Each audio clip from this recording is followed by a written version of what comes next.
Good morning na naman mga idol. At nandito na nga tayo sa headquarters ng Sipag dito sa West Plain Phase 2. At kasama ko po dyan si Team Leader Andy Parangan mga idol. At eto mga idol, tara silipin natin, kumpletong-kumpleto yung medicine kit namin. Meron tayong band-aids, meron tayong gasa, meron tayong pang blood pressure, at syempre oximeter mga idol, hindi pwedeng mawala po yan.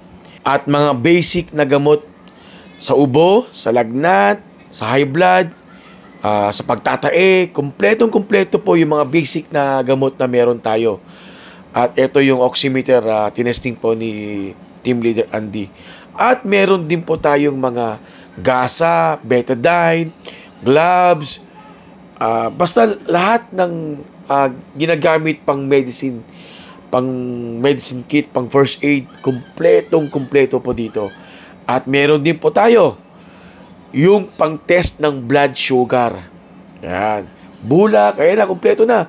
Sobrang kumpleto po yung medicine kit ng Sipag West Plain Phase 2. At syempre mga idol, samantalahin ko na yung pagkakataon. Hindi pwedeng hindi ko ipasilip sa inyo yung organization chart namin mga idol. Siyempre, makikita natin dyan yung mga members ng mga matitikas na sipag ng West Plain Phase 2 at masisipag na sipag ng mga West Plain Phase 2. Siyempre, pinapangunahan ni Team Leader Andy Parangan at iba pang mga officers, members. Ayan, makikita nyo sa organization chart namin. At nandito rin ang pinakamagandang may bahay ng ating team leader na si Team Leader Andy. Ang may bahay niya si Ate Shalimar.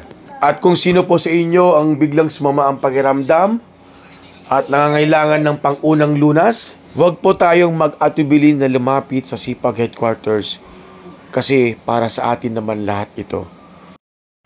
So ito po yung headquarters ng Sipag mga idol.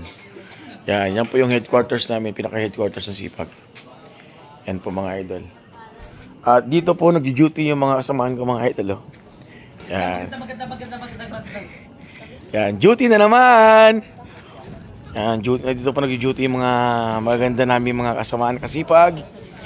At wag lang sana umulan, kundi baka magsiksikan na naman. Yan. Oh, dito po nag-duty yung mga matitikas sa ating tropa. At syempre mga idol, pagpasensyahan nyo na yung boss ko kasi sinasinus ako ngayon mga idol. Salamat mga idol!